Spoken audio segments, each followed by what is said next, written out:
તો અત્યારના હાલના મહત્વપૂર્ણ સમાચાર સામે આવી રહ્યા છે તેની પર નજર કરીએ। સુરતમાં બોટ રેસિંગ દરમિયાન હજીરા પાસે દુર્ઘટના થઈ હોવાના સમાચાર સામે આવી રહ્યા છે।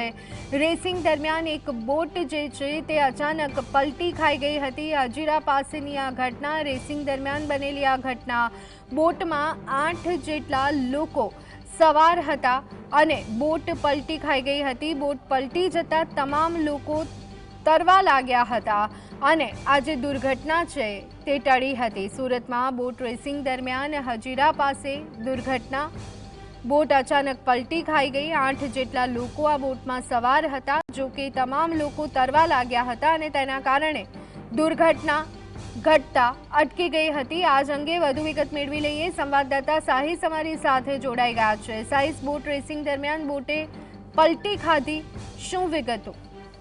બિલકુલ થી ધોની, ચોક્કસપણે આજે જે રીતના 10 થી વધુ બોટની રેસિંગ લગાવવામાં આવી હતી, હજીરા ખાતેથી આ બોટ રેસ શરૂ થઈ હતી અને મગદલ્લા ખાતે પૂર્ણ થઈ છે।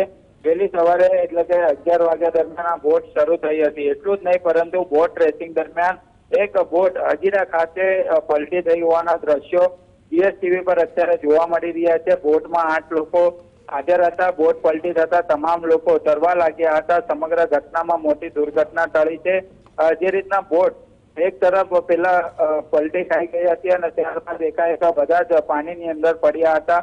તાત્કાલિક ધોરણે તમામ જે 8 લોકો માંડ્યા હતા અને તાત્કાલિક આજુબાજુના લોકો પણ જે છે બોટની રેસ લગાવી રહ્યા હતા, તે પણ નજીક આવીને મદદ કરતા પણ જોવા મળ્યા હતા। જે રીતના બોટ રેસિંગ દરમિયાન આ દુર્ઘટના સર્જાઈ છે તેને લઈને હાલ તો જે ઘટના બની છે અને તેને લઈને વિડીયો પણ સામે આવ્યો છે। જી આભાર સાહિસ સમગ્ર માહિતી આપવા બદલ।